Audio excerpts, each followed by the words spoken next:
ছাত্রছাত্রীদের মধ্যে বিজ্ঞানকে ভালো লাগানোর প্রয়াস করে চলেছেন।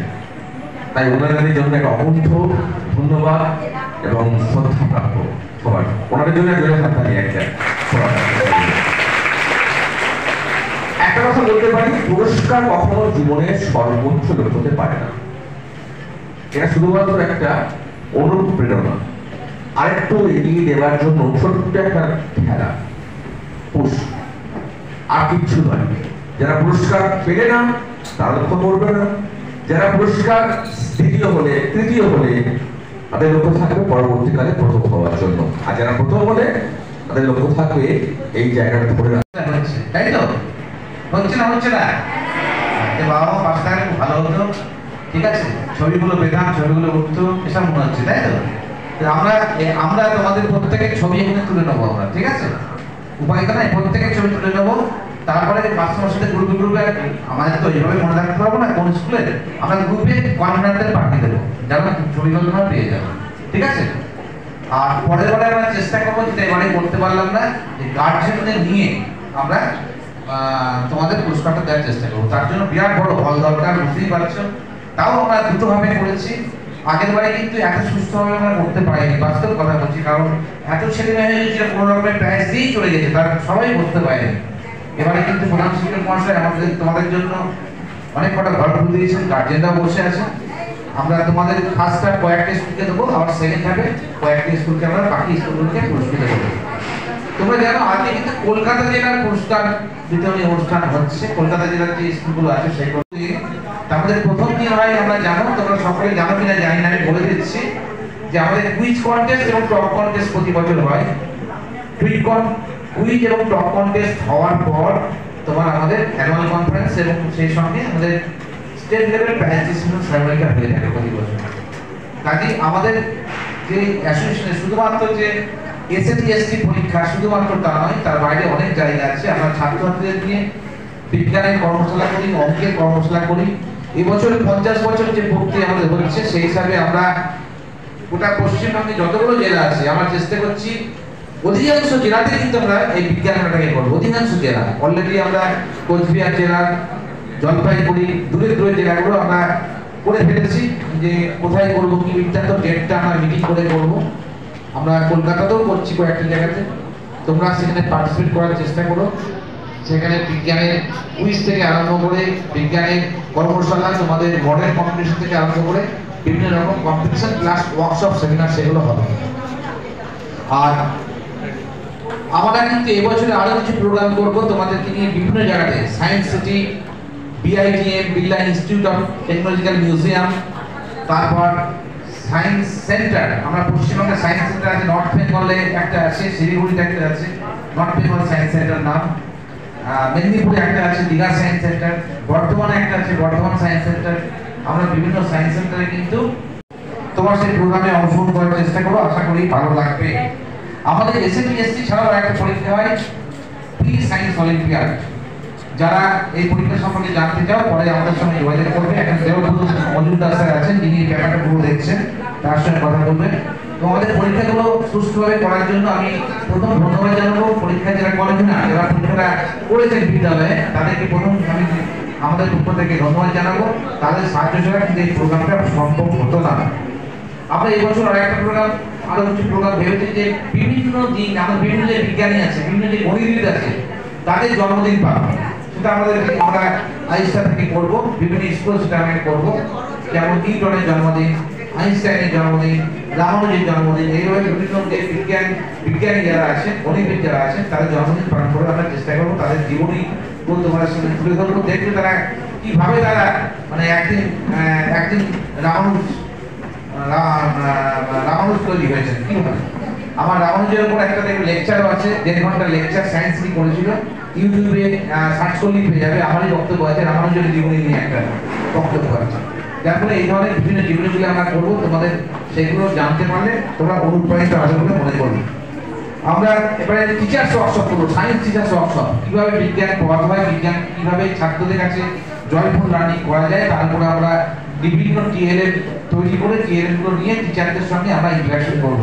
No cost low cost material দিয়ে বিজ্ঞানকে কিভাবে মানে আরো মানে লাইভ করা যায় তার উপর ওয়ার্কশপ করব, টিচার্স ওয়ার্কশপ, সেগুলো দেখবে তোমাদের খুব ভালো লাগবে। ভবিষ্যতে তারা সে টিচাররা যখন ক্লাসে যাবে সেটা তোমাদের সুবিধা হবে। আমার খুব ভালো লাগছে আজকে অনেকে এসেছেন, বিভিন্ন শিক্ষক শিক্ষিকা এসেছেন, অনেকে নতুন লাইভ মেম্বার হচ্ছেন, যেমন বেলতলা গার্লসের আজকে সুব্রত ম্যাডাম এসেছেন, উনি লাইভ মেম্বার হচ্ছেন আমাদের। এরকম আমরা চাইছি বিভিন্ন যারা আছেন আমাদের আইস্টার কাজ করছেন বা না করলেও টিচার আছেন বিভিন্ন স্কুলে আমাদের লাইভ মেম্বার হতে চান এবং আমাদের সঙ্গে কাজ করতে চান, আমরা রিকোয়েস্ট করবো, আমরা সাদরে আমন্ত্রণ জানাচ্ছি আমাদের সঙ্গে লাইভ মেম্বার হয়ে আমাদের কাজ করুন, আমরা তাদের ছাত্র করতে পারবো। এই বলে আমাদের প্রেসিডেন্ট স্যার এখন কি বলবেন? এখনই বলে দিন কথা। আমি রিকোয়েস্ট করছি, কারণ প্রাইজ দেওয়া হয়ে গেলে ছাত্রদের প্রাইজ নিয়ে চলে যায়, দেখা পাওয়া যায় না, সেই জন্য আমি রিকোয়েস্ট করছি আমাদের প্রেসিডেন্টের মধ্যে শুনেছ, বিভিন্ন জায়গায় শোনা, সেটা আমি রিপিট করছি না। আমি অন্তত এই দীর্ঘদিন বাঁচার ফলে আমি কয়েকটা জিনিস সচক্ষে দেখেছি। একটা হচ্ছে যে বিজ্ঞান কি করে আমাদের জীবনে স্থান পেল, তার একটা জিনিস আমি বলছি। প্রথমে যেটা ৫-এর দশকে, তখনও পর্যন্ত আমাদের স্কুলে বিজ্ঞান পড়ানো হতো না। তারপরে বিজ্ঞান পড়ানো শুরু হলো, সে বিজ্ঞান পড়ানো আর না পড়ানো একই রকম। মেয়েরা অঙ্ক শিখতে পারত না, তাদের অঙ্ক না নিলেও চলতো, এইরকম ব্যাপার ছিল। সেগুলো বিস্তারিতভাবে আর বলছি না। ধীরে ধীরে দেখা গেল যে বিজ্ঞান আমাদের সিলেবাসে এলো, আমরা ভালো করে পড়ছি। আগে মেয়েরা তেমন বিজ্ঞান নিয়ে পড়তো না, দেখা গেল মেয়েদের সংখ্যা অনেক বেশি। আমি যে কলেজে পড়তাম সেই কলেজে আমার মনে পড়ছে ১৭৫ জন ছেলে আর ৩ জন মেয়ে। সেটা সময়টা হচ্ছে ১৯৬২ সাল, যেবার আমাদের চীন ভারত যুদ্ধ হয়েছে, বা আমাদের ডক্টর বিরাট রায় যে বছর মারা গিয়েছিল সেই বছরের চিত্র। আর আজকের চিত্রটা দেখো যে যারা এখানে উপস্থিত হয়েছে তাদের মধ্যে কজন ছেলে আর কজন মেয়ে। বিজ্ঞান আমাদের জীবনে কিন্তু দারুণভাবে জাঁকিয়ে বসেছে। আমি আরেকটা কথা বলছি, সেই দীর্ঘদিন বাঁচার ফলে আমাদের এখানে টয়লেট সিস্টেম ১৯০০ ব্রিটিশ আমলে কি ছিল,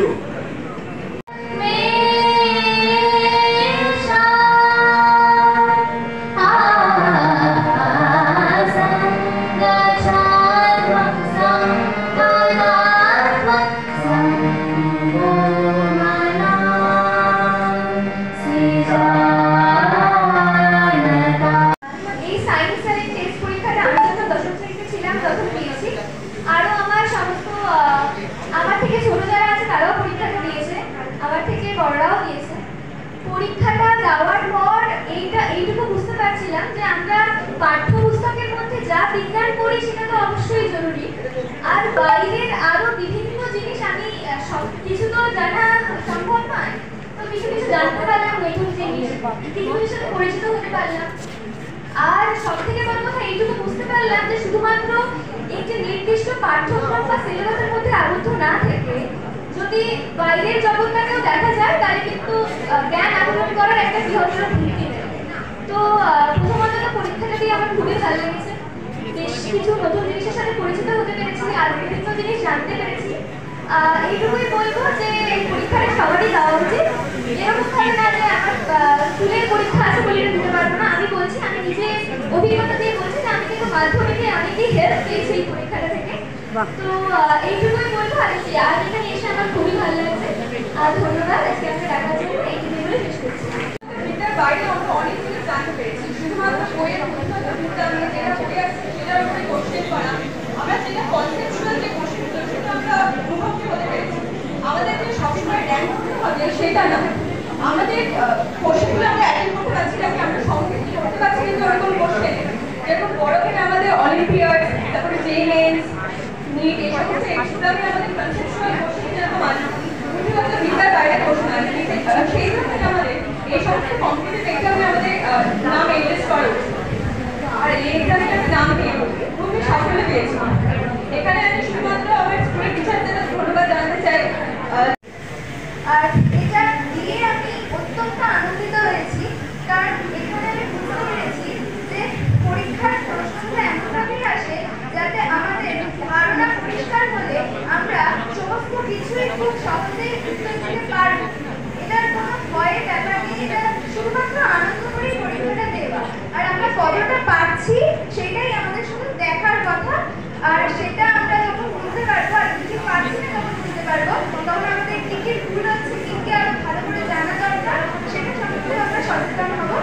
তাই আমার মনে সকলেরই অন্তত একবার হলেও একটু এই সমস্ত কম্পিটিটিভ এক্সামগুলো টেস্টে পার্টিসিপেট করা উচিত। ধন্যবাদ। সকল যারা বিজ্ঞানটা পছন্দ করে তাদের সবারই উচিত এই পরীক্ষাটা দেওয়ার। এই পরীক্ষার ভয়ের কিছু নেই, এটা হলো আনন্দের দিয়ে কে কতটা বিজ্ঞান জানে সেটা দেখবার জন্য এই পরীক্ষা।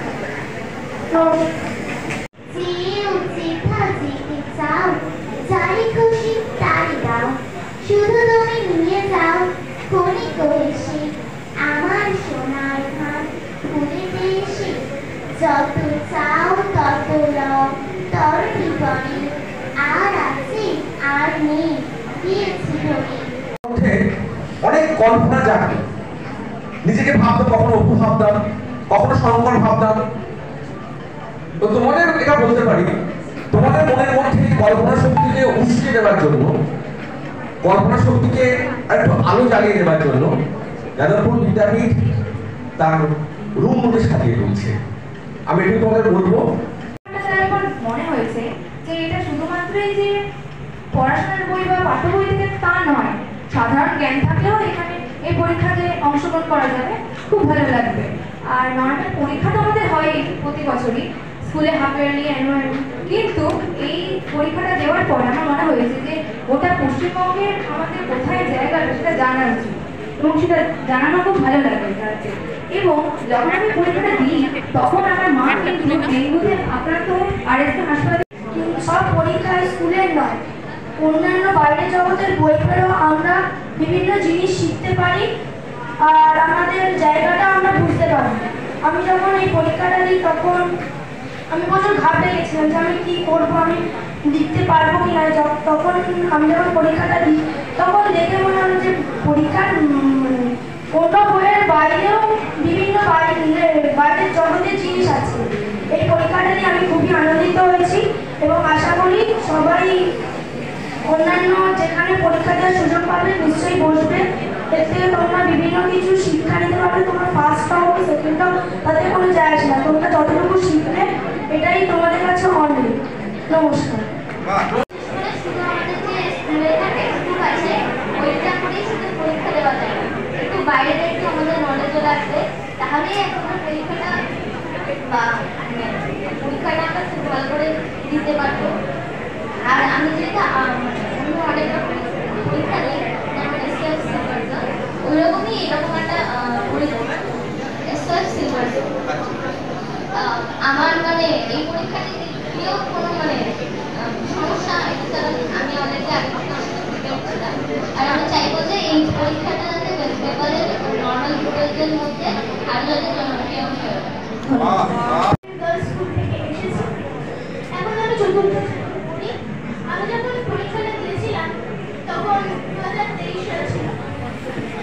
পরীক্ষাটা দিয়ে বুঝলাম যে আমরা যেসব বই পড়ি সেই সব বইয়ের বাইরে আমরা অনেক কিছু জানতে পারবো এই পরীক্ষার মাধ্যমে। অনেক কিছু শেখার জিনিস আছে, জানার জিনিস আছে। আমার অনুরোধ যে এখানে যারা উপস্থিত তারা সকলে যেন এই পরীক্ষাটা দিয়ে দেয় এবং আমাকে এখানে দেখা হচ্ছে এর জন্য অসংখ্য ধন্যবাদ। আমি যখন এই পরীক্ষাটা দিয়েছিলাম তখন আমি ক্লাস 7-এ পড়তাম। এই পরীক্ষাটা দিয়ে আমি বুঝতে পারলাম যে আমাদের পরীক্ষাটা দিয়ে জেনারেল নলেজ বাড়বে, খালি সিলেবাসের মধ্যেই না, সিলেবাসের বাইরেও আমাদের পড়া উচিত। এতে আমরা বুঝতে পারি যে আমাদের কতটা যোগ্যতা। বিজ্ঞান একটা আমার খুবই প্রিয় সাবজেক্ট। আমি রিকোয়েস্ট করতে চাই যে আমার বড় দাদারা আর ছোট ভাইয়েরা সবাই এই পরীক্ষাটা দেয়। এই পরীক্ষাটা সবাই দেওয়া উচিত, তাহলে তারা যারা সামনে ফার্স্ট হোক কি সেকেন্ড হোক কি থার্ড হোক তারা বুঝতে পারবে তাদের বিজ্ঞানের যোগ্যতা কত। ধন্যবাদ আমাকে এখানে টাকার জন্য। ধন্যবাদ। আস্তে আস্তে আস্তে আস্তে আমি এখন ক্লাস 2023 সালে ক্লাস 9-এ পড়তাম, তখন আমি এই পরীক্ষাটা দিয়েছিলাম। কিন্তু আমার এই পরীক্ষাটা দেওয়া শুরু হয়েছিল ক্লাস 3 থেকে। আমি 3 থেকে এই পরীক্ষাটা দিয়েছিলাম। এই পরীক্ষাটা ছোট থেকেই একটা বুঝতে পেরেছি সবাই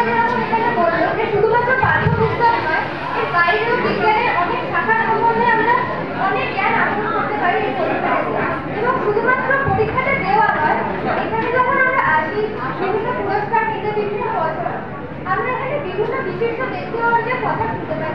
তাদের বিভিন্ন মূল্যবান মতামত আমাদের জীবনকে অনেক উন্নত করে।